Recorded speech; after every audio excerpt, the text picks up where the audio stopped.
Gujarat news has been brought to you by Aaj Tak सबसे तेज। નમસ્કાર America Gujarat તકના ખાસ બુલેટિનમાં આપનું સ્વાગત છે। મારું નામ છે કશ્યપ। બુલેટિનની શરૂઆત કરીએ મહત્વપૂર્ણ સમાચારોથી।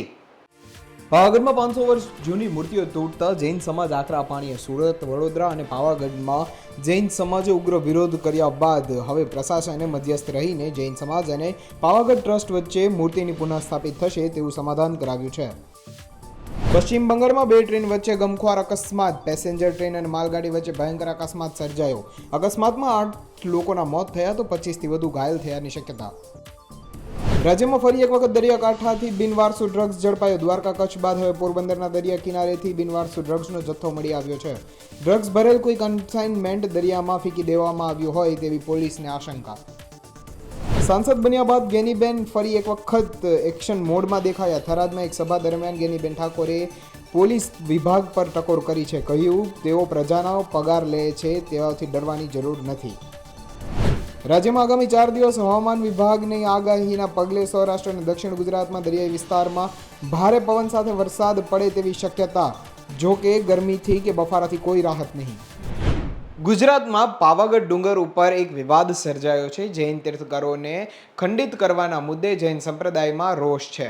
શું છે વિગત જુઓ।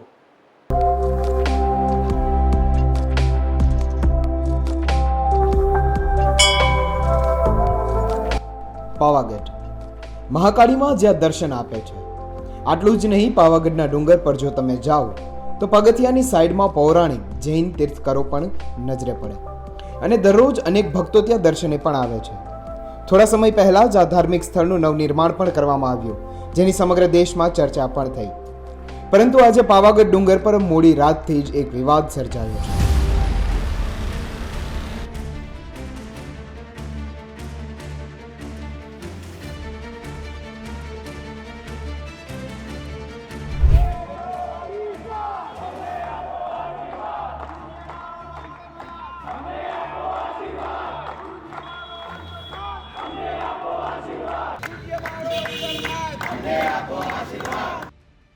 આ વિવાદની શરૂઆત એમ થાય છે કે પાવાગઢ ખાતે આવેલા પૌરાણિક જૈન તીર્થકરો મૂર્તિઓ રાતોરાત કોઈ શેડનું કામ થતું હોવાથી ખંડિત કરી દેવામાં આવી, જે વાતને લઈને દેશમાં અને જૈન સંપ્રદાયમાં આકરા પાણીયા થવાનો વારો આવી ગયો। પોતાના ધાર્મિક સ્થળને નુકસાન પહોંચતા જ રાતોરાત પાવાગઢ, વડોદરા અને સુરતમાંથી મોટી સંખ્યામાં જૈન સમાજના આગેવાનોએ કલેક્ટર કચેરીમાં આવેદન આપવા પહોંચ્યા હતા અને સમાજમાં આટલો રોષ હોવાથી રાતોરાત કલેક્ટર કચેરી ખોલવી પડે તેવી સ્થિતિ સર્જાઈ ગઈ, જે બાદ સવારથી જ આ વિવાદ ઉગ્ર સ્વરૂપ પણ ધારણ કરી લીધું અને સુરતથી માંડી અને વડોદરા, પાવાગઢમાં જૈન સંતો અને મહારાજ સાહેબે સરકાર અને જવાબદારો સામે આકરા પગલાં લેવામાં આવે તેની માગ કરી હતી।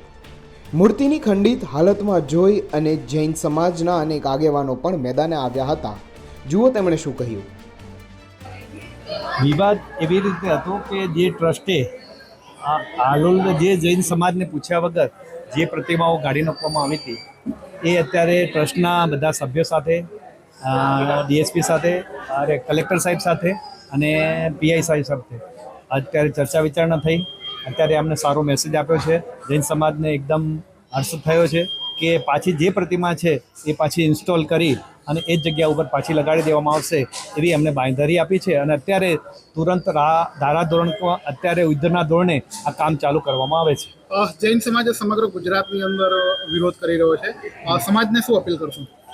સમાજને અમે એવી રીતે અપીલ કરીશું કે જૈન સમાજે ખૂબ જ અમને સાથ સહકાર આપ્યો છે। જૈન સમાજે, કારણ કે આ જે આ પ્રશ્ન છે એક આસ્થાનો પ્રશ્ન છે, ભગવાનની પ્રતિમા તોડવાનો પ્રશ્ન છે, તો એ આસ્થા સાથે ચેડા બીજી વખત ના થાય અને આ ફરી વખત પણ જો આ જે જગ્યાએ જ્યાંથી જે પ્રતિમા ત્યાં લગાડવામાં આવી છે, લગાડવામાં આવશે, એ પ્રતિમાને પણ પાછું જાહેરમાં નુકસાન ન થાય એની પણ બાંયધરી આ ટ્રસ્ટ મંડળે પણ અમને આપી છે। ખાસ કરીને આજે મધ્યસ્થી છે રાજ્યના ગૃહમંત્રીએ કરી છે જૈન સમાજ સાથે એ વાત સામે આવી છે, શું કહેશો? હા, હર્ષભાઈ સંઘવી પણ ખૂબ સાથ સહકાર આપ્યો છે।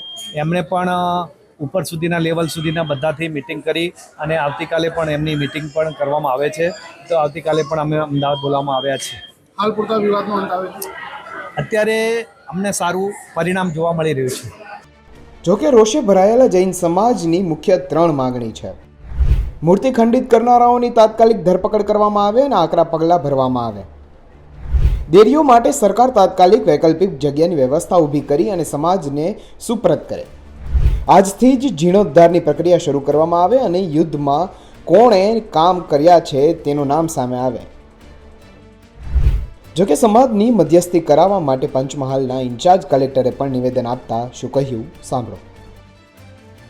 આજરોજ અમે વહીવટીતંત્ર સાથે જૈન સમાજના જે આગેવાનો તેમજ પાવાગઢ મંદિર ટ્રસ્ટના જે આગેવાનો સાથે એક બેઠક કરી છે અને અમારે શાંતિપૂર્વક માહોલમાં એ બેઠકની કાર્યવાહી હાલ ચાલુ છે. આનો સુખદ અંત આવે એ તરફ અમે પ્રયાણ કરી રહ્યા છીએ. આ મામલો એટલો વકરી ગયો કે મોડી રાતથી સુરત, વડોદરા અને પાવાગઢમાં કલેક્ટર કચેરી અને જૈન સમાજનો ઘેરાવો કરી લીધો હતો અને એક માગ સાથે આગળ વધી રહ્યા છે કે જે પણ જવાબદાર છે તેની સામે કડકમાં કડક કાર્યવાહી કરવામાં આવે.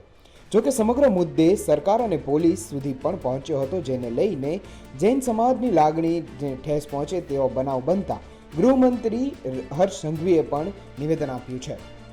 પાવાગઢ ખાતે જૈન તીર્થંકરોની હજારો વર્ષથી પ્રતિમાઓ સ્થાપિત કરવામાં આવેલી હતી. આ પ્રતિમાઓ ઐતિહાસિક પ્રતિમાઓ છે. આ પ્રતિમાઓને પૂજન કરવામાં આવતું હતું અને ખૂબ જ મોટી સંખ્યામાં લોકોની આસ્થા આ પ્રતિમાઓ જોડે જોડાયેલી હતી. તીર્થંકરોની આ પ્રતિમા કોઈ બી ટ્રસ્ટને ડિમોલિશન કે તોડવાની પરવાનગી ના જ હોઈ શકે. ટ્રસ્ટ દ્વારા કે જે કોઈ દ્વારા આ પ્રતિમાઓ તોડવામાં આવી છે એની અરજીઓ લેવામાં આવી છે અને આજે મુખ્યમંત્રી શ્રી જોડે ચર્ચા કર્યા બાદ સરકાર દ્વારા કલેક્ટરશ્રીને સૂચના આપવામાં આવી છે કે નિયમ પ્રમાણે જે મૂર્તિઓ વર્ષો વર્ષથી ત્યાં સ્થાપિત હતી તેને હટાવવાની કોઈ પરવાનગી હોઈ જ ના શકે. એ મૂર્તિઓ જ્યાં હતી, જે દાદરો પાસે હતી, તે જ જગ્યાઓ પર ફરીથી એને સ્થાપિત કરવામાં આવે. સમાજના હજારો લોકોની ક્યાંક ને ક્યાંક આસ્થાને ઠેસ પહોંચી છે. એને તાત્કાલિક કલેક્ટરશ્રી, એસપી, જૈન સમાજ અને બીજા ટ્રસ્ટોની હમણાં બેઠક પૂર્ણ કરીને તાત્કાલિક એ પ્રતિમાઓ સ્થાપિત કરવાની કામગીરી ચાલુ કરવાની સૂચના આપવામાં આવી છે. હાલ તો આ મુદ્દાને થાળે પાડવા માટે પાવાગઢ મંદિર ટ્રસ્ટ પણ મેદાને આવ્યું છે અને જૈન સમાજને આશ્વાસન પણ આપ્યું છે કે જે પણ ખંડિત મૂર્તિ છે તેને પુનઃ સ્થાપિત કરી આપશું. પાવાગઢ ખાતે રિનોવેશનનું કામ ઘણા સમયથી ચાલતું હોય છે.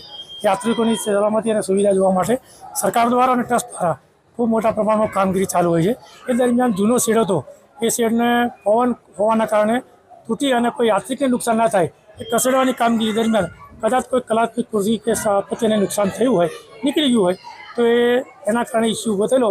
પણ આજરોજ જૈન સમાજના આગેવાનો સાથે ચર્ચા વિચારણા અંતે સુખદ સમાધાન આવેલું છે અને જે કંઈ મૂર્તિઓ છે એને રિસ્ટોર કરી અને વ્યવસ્થિત એનું સ્થાપન કરવામાં આવશે. હાલના મુદ્દે સુખદ સમાધાન થઈ ગયું. હા, હાલના મુદ્દે અત્યારે કોઈ પણ જાતનું કંઈ છે ને વાદ વિવાદનો અંત આવેલો છે અને બિલકુલ શાંતિથી સુમેળભર્યા વાતાવરણમાં બંને ધર્મના સમુદાયને શાંતિથી સદભાવના જળવાઈ રહે પ્રમાણનું કાર્ય થયું છે. હાલ તો પંચમહાલ જિલ્લાના પ્રશાસને મધ્યસ્થી કરી જૈન સમાજ અને મંદિરના ટ્રસ્ટને વચ્ચે હાલ પૂરતું સમાધાન તો કરાવી દીધું છે અને તાત્કાલિક ધોરણે હટાવેલી મૂર્તિઓ તાત્કાલિક પુનઃસ્થાપિત કરવાની કામગીરી પણ હાથ ધરાઈ રહી છે, જેના માટે સિમેન્ટ, કેમિકલ સહિતનું મટીરિયલ અને ખાસ કારીગરો પણ પાવાગઢ ખાતે પહોંચી ગયા છે અને કોઈ પણ બનાવ ના બને અને કોઈ પણ વિવાદ આગળ ના વધે તે માટે પોલીસ અને વહીવટી તંત્રની નજર હેઠળ આ કાર્યવાહી કરવામાં આવી રહી છે અને આ વિવાદનો આખરી નિર્ણય આવતીકાલે થનાર બેઠકમાં લેવાશે. પંચમહાલથી જયેન્દ્ર ભોઈ અને વડોદરાથી દિગ્વિજય પાઠકનો અહેવાલ, ગુજરાત તક. લોકસભા ચૂંટણીની સમાપ્તિ તો થઈ ગઈ, જે બાદ બનાસકાંઠાની બેઠક જીતનારા ગેનીબેન ઠાકોરે પક્ષ પલટું કરનારા નેતાઓને આડે હાથ લીધા છે. શું કહ્યું તેમણે, સાંભળો. ચૂંટણી લડતી હતી, રાજીનામા પડતા હતા, ના બધા તાયફા થતા હતા, પાણીની સોટી બળ કરતા હતા એટલે થોડુંક એવું દુઃખ લાગતું હતું કે જેના માટે મારો સમાજ હોમાઈ ગયો, હું હોમાઈ ગઈ, કોંગ્રેસ પાર્ટી હોમાઈ ગઈ. કદાચ સંજોગે પક્ષ પલટો કરવો પડે, પણ જેની પરાકાષ્ઠ વટાવવાની હોય, પરાકાષ્ઠ ન વટાવી હોત તો ક્યાંક અમને એમ લાગોત કે અમે ભૂતકાળની અંદર એમના માટે હોમાઈ ગયા ને તો હદ નથી વટાવી એટલો મને રાજીપો પણ રોત. પણ હું અભિનંદન આપું છું બનાસકાંઠાની જનતાને ને તમને બધાને કે તમે જે વટ રાખ્યો છે અને તમે જે કામ કર્યું છે એ બધા જ તૂટીને પડ્યા હતા અને આજથી દાઉદ એટલા દાતારા પર કોઈ વગર ઊભું ના રહેવાનું અને સમગ્ર ગુજરાતની અંદર વિરેકો રહેવાયો હતો એ બનાસકાંઠાની જનતાએ તમે બધી કરાયો છે. હવે એમને થતું હોય કે આવું ના કર્યું હોત તો સારું એમ. હરાઈ જ નાખો, હું લડું છું એમ કે મારી આબરૂ થાય છે. અરે આપણા મતદારો આગેવાનો એમ કે તમારી છે 52 ગેમથી દાદા તમે લડતા તાર તો આલ્યા હતા ને હવે લડશો તારે આપશો. આ લડે એને નહીં, આ બનાસકાંઠા તો કઈ લેવા દેવા નથી. અત્યારે તમારી આબરૂ ચાલે તમે લડો એટલે અમે ભૂતકાળમાં હતા ને ભવિષ્યમાં રહેશું. આવા બધાને જવાબ આલવો પડે કે ના આલવો પડે? અને આ તો કે અમારી આબરૂ થાય છે પણ ચાલે ચૂંટણી રેખાબેન લડે, અહીં આપણે ત્યાં પાટણમાંથી આવીને લડે અને આપણા બનાસકાંઠા વાળા કે અમારી આબરૂ થાય છે પણ તમારે ચાથી થાય આબરૂ? એમ તમારે શું સંબંધ છે, શું આબરૂ થાય છે? મેં કીધું એ પ્રમાણે સ્વાર્થને કશું દેખાય નહીં. એમ આપણા જેટલા પણ ગુજરાતની અંદર કોંગ્રેસના આગેવાનો ગયા એ બધા જ્યાં ગયા ત્યાં ક્યાંક થોડા ઘણા પ્રમાણમાં ક્યાંક ફાવટ પડ્યો હશે પણ એ પૈકીનો ફાવટ બનાસકાંઠાની જનતાએ નથી પડવા દીધો. બનાસકાંઠાની જનતાનો કોંગ્રેસ પાર્ટી અને અમે બધા ખૂબ ખૂબ હૃદયપૂર્વક આભાર માનીએ. આ વખતે લોકસભા 2024ની ચૂંટણીમાં પાસા એકદમથી પલટાઈ ગયા અને બનાસકાંઠાની બેન ગેનીબેને બાજી મારી દીધી. હવે ગેનીબેન સાંસદ થઈ ગયા છે એટલા મતલબ એવો થાય છે કે વાવ વિધાનસભામાં ધારાસભ્યની બેઠક ખાલી પડી છે, જેના માટે ભાજપ આ વખતે પૂરું જોશ લગાડી રહી છે અને પેટા ચૂંટણીમાં ભાજપ અને કોંગ્રેસ વચ્ચે ખરાખરીનો ખેલ જામવાનો છે. શું છે વધુ વિગતો જુઓ આ રિપોર્ટમાં. નમસ્કાર મિત્રો, વાવનો હોકારો કોણ? શું અસલી ખેલ, ખરો ખેલ હવે શરૂ થવા જઈ રહ્યો છે? વાવ વિધાનસભા બેઠકમાં ચાણક્ય કોણ સાબિત થશે? વાવ વિધાનસભા બેઠકમાં ભૂતકાળમાં શું થયું છે? વાવ વિધાનસભા બેઠકમાં હોકારો કોણ છે? પહેલા કહ્યું તે મુજબ કોણ છે સારો ઉમેદવાર? આ તમામ સવાલો છે વાવ વિધાનસભા બેઠકને લઈ. વાવ વિધાનસભા બેઠકમાં પેટા ચૂંટણી થશે. આ પેટા ચૂંટણીમાં કોંગ્રેસનો ઉમેદવાર કોણ હશે હજુ પણ સસ્પેન્સ છે. હજુ પણ પડદા ખુલ્યો નથી. પડદા પાછળ શું ચાલી રહ્યું છે? છેલ્લું પત્તું ગેનીબેન ઠાકોર ક્યારે ખોલશે કોઈને ખબર નથી. ગેનીબેન ઠાકોરનું નામ એટલા માટે બોલી રહ્યો છું કારણ કે ગેનીબેન ઠાકોર માથે વાવ વિધાનસભાની પેટા ચૂંટણીની જવાબદારી છે. શંકર ચૌધરી પણ પત્તા ખોલશે અને આ પત્તામાં કોનું નામ હશે, ભારતીય જનતા પાર્ટીના ઉમેદવાર કોણ હશે એ હજુ પણ કોઈને નથી ખબર. કેટલાક સંકેતો મળી રહ્યા છે, કેટલીક માહિતી મળી રહી છે અને આ મુજબ વાત કરીએ, ચર્ચા કરીએ તો કેટલાય નામો અત્યારે ચાલી રહ્યા છે. આ તમામ નામો વિશે ચર્ચા કરવી છે. વાવ વિધાનસભા બેઠક પર અત્યાર સુધી ગેનીબેન ઠાકોર હોકારો બનીને રહ્યા. આ વાવ વિધાનસભાએ ગેનીબેન ઠાકોરને ઘણું આપ્યું અને આ વાવ વિધાનસભા જીત્યા બાદ ગેનીબેન ઠાકોર હવે લોકસભામાં પણ જશે. પરંતુ ગેનીબેન ઠાકોરનો વિકલ્પ કોણ? ગેનીબેન ઠાકોરની જેવા નેતા શું વાવ વિધાનસભામાં કોંગ્રેસ પાસે છે કે નહીં? આ સવાલ છે. ગેનીબેન ઠાકોર કોના પર પસંદગીનો કળશ ઢોળશે વાવ વિધાનસભામાં? આ તમામ મુદ્દા પર વાત કરીએ. આ પહેલા જોઈ લઈએ થોડું ભૂતકાળની ચૂંટણી, ત્યાંથી આપણને ખબર પડશે કે શું વાવ વિધાનસભામાં થયું છે અને શું થઈ શકે છે. તમે જુઓ ભૂતકાળમાં તો 2022માં સ્વરૂપજી ઠાકોર અને ગેનીબેન ઠાકોર કોંગ્રેસ તરફથી, સ્વરૂપજી ઠાકોર ભારતીય જનતા પાર્ટી તરફથી. સ્વરૂપજી ઠાકોર એક પ્રયોગ હતો નવા ચહેરાઓમાં નો રિપીટ થિયરીમાંથી. સ્વરૂપજી ઠાકોર ટક્કર આપે છે પરંતુ ગેનીબેન ઠાકોર ફરી એક વખત જીતી જાય છે. આ ગેનીબેન ઠાકોરની સામે સ્વરૂપજી ઠાકોર હતા ત્યારે લોકો કહેતા હતા કે જેને શંકર ચૌધરી ન હરાવી શક્યા 2017માં તેને સ્વરૂપજી શું હરાવી શકવાના? પરંતુ સ્વરૂપજી ઠાકોરે ટક્કર આપી અને તે હારી ગયા. 2022માં કોંગ્રેસ વાવ વિધાનસભામાં પોતે બહાર આવી. ગુજરાતમાં સ્થિતિ ખરાબ રહી, પરંતુ વાવ વિધાનસભા કોંગ્રેસ જીતી ગઈ. 2017માં ગેનીબેન ઠાકોર જ હતા કોંગ્રેસના ઉમેદવાર, પરંતુ સામે હતા શંકર ચૌધરી. શંકર ચૌધરી સમાજનું એ નામ, ઉત્તર ગુજરાતનું એ નામ કે જે ડેરી ક્ષેત્રે મોટું છે, વડાપ્રધાન મોદી સાથેના સંબંધોને લઈને જાણીતું છે. ભારતીય જનતા પાર્ટીમાં સંગઠનમાં સારી એવી સમજ ધરાવતા વ્યક્તિઓમાંના એક શંકર ચૌધરી. આ શંકર ચૌધરી 2017માં ગેનીબેન ઠાકોર સામે લડે છે, પરંતુ હારી જાય છે.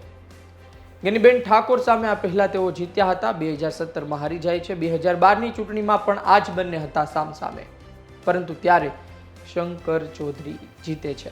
ગેનીબેન ઠાકોર માટે પહેલી ચૂંટણી અને ગેનીબેન ઠાકોર હારે છે. પરંતુ એ પહેલાનું શું હતું? 2007માં પરબતભાઈ પટેલ કે જેઓ બનાસકાંઠા લોકસભાથી સાંસદ હતા, તેની ટિકિટ કાપવામાં આવી, રેખાબેન ચૌધરીને ટિકિટ આપવામાં આવી અને ગેનીબેન ઠાકોરે રેખાબેન ચૌધરીને હરાવી દીધા. 30,000 જેટલી લીડ આવી હતી. પરંતુ એક વાત એ છે કે પરબતભાઈ પટેલ જૂના ખેલાડી, એ પછી વાવ વિધાનસભા હોય કે પછી બનાસકાંઠા લોકસભા હોય, જૂના ખેલાડી વાવ વિધાનસભાને સારી રીતે જાણે છે. મુખ્ય વાત તો એ છે કે તેઓ અપક્ષ પણ ચૂંટાઈને આવેલા છે, કોઈ પણ પક્ષના સહારા વગર.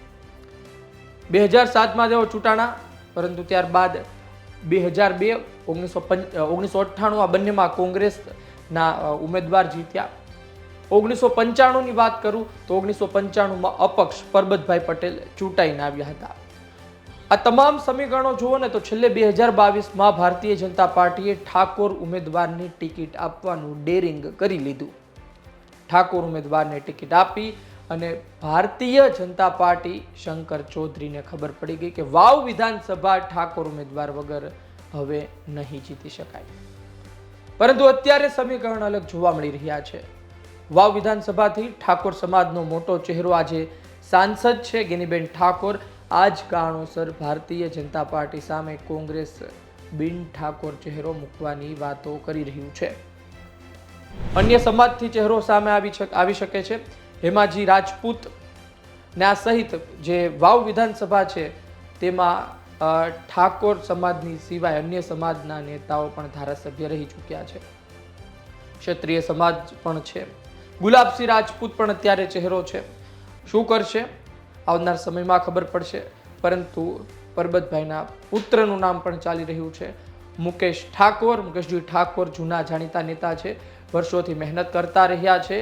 તેને પણ તેની મહેનતને જોઈને તેને પણ આ વખતે તક આપવામાં આવી શકે છે.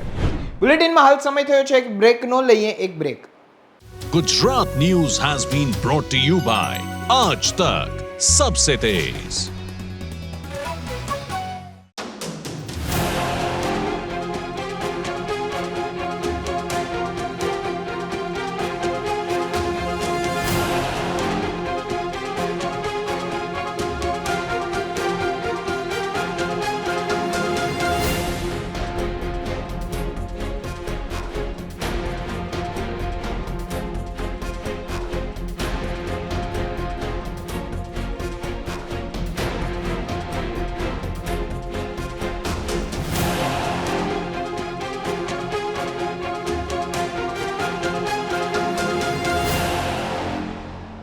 Gujarat News has been brought to you by Aaj Tak Sabse Tez. રાજ્યની અંદર નૈઋત્યનું ચોમાસું તો પ્રવેશી ગયું છે અને આગામી 4 દિવસ સુધી હવામાન વિભાગ દ્વારા એવી આગાહી કરવામાં આવી છે કે હળવાથી ભારે વરસાદની અલગ જિલ્લાઓમાં પડી શકે છે. પરંતુ કયા જિલ્લામાં કેટલો વરસાદ પડશે અને ક્યારથી વરસાદ પડવાની શરૂઆત થશે, જુઓ આ રિપોર્ટમાં. आने वाले दिनों के लिए जो गुजरात स्टेट के लिए फोरकास्ट दिया जा रहा है वो डे 1 की बात करेंगे तो डे 1 के लिए आइसोलेटेड प्लेसेस में लाइट टू मॉडरेट रेन का फोरकास्ट दिया गया है. और जो डिस्ट्रिक्ट है जहाँ पर गुजरात रीजन में आइसोलेटेड प्लेसेस में लाइट टू मॉडरेट रेन और साथ में थंडरस्टॉर्म की वार्निंग होगी वो डिस्ट्रिक्ट है अहमदाबाद, दाहोद, छोटा उदयपुर, सूरत, डांग, नवसारी, वलसाड़, तापी, दमन और दादरा नगर हवेली. और डे 2 की बात करेंगे जहाँ पर गुजरात रीजन में आइसोलेटेड प्लेसेस पे लाइट टू मॉडरेट रेन और साथ में थंडरस्टॉर्म की वार्निंग दी गई है वो डिस्ट्रिक्ट है दाहोद, छोटा उदयपुर, सूरत, डांग, नवसारी, वलसाड़, तापी, दमन, दादरा नगर हवेली. और डे 3 और डे 4 के लिए डे 3, डे 4 और डे 5 के लिए साउथ गुजरात रीजन को 2 प्लेसेस पे लाइट टू मॉडरेट रेन का फोरकास्ट दिया गया है। और जो डिस्ट्रिक्ट है जहाँ पे डे 3, डे 4 और डे 5 के लिए 3 प्लेसेस पे लाइट टू मॉडरेट रेन और साथ में थंडरस्टॉर्म की वार्निंग दी गई है, वो डिस्ट्रिक्ट है अरावली, पंचमहल, दाहोद, महसागर और साउथ गुजरात रीजन के सारे डिस्ट्रिक्ट कवर हैं जहाँ पर लाइट टू मॉडरेट रेन और साथ में थंडरस्टॉर्म की वार्निंग दी गई डे 3, डे 4 डे 5 के लिए।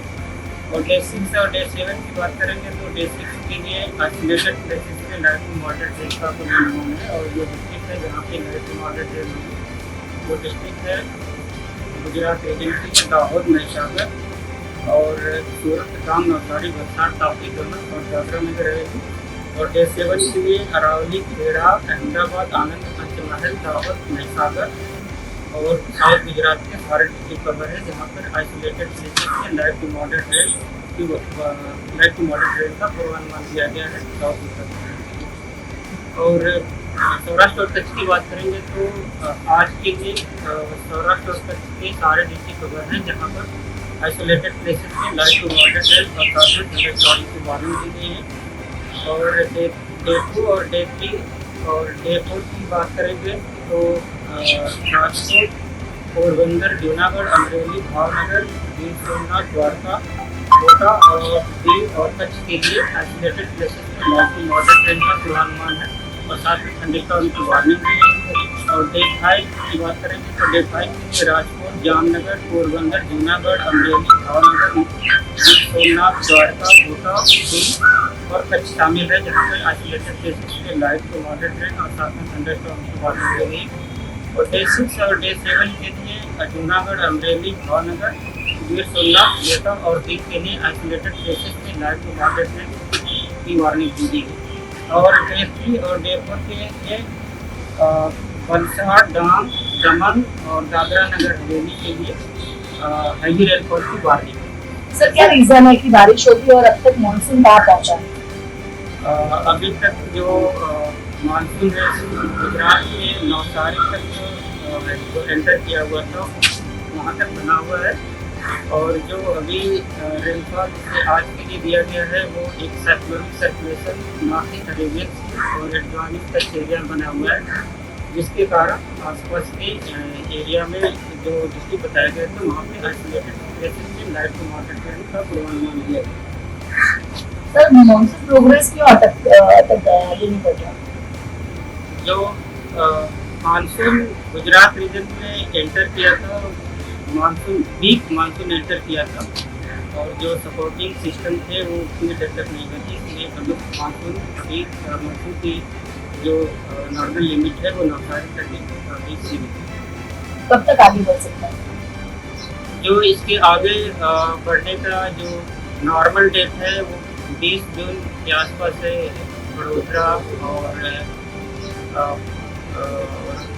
बड़ोदरा और सूरत इन जगहों पे नॉर्मल डेट है, तो ऐसा मतलब पूर्वानुमान है कि इसके आसपास ये यहाँ मतलब जो હાલ બુલેટિનમાં બસ આટલું જ. મને આપશો રજા. નમસ્કાર. Gujarat news has been brought to you by Aaj Tak सबसे तेज।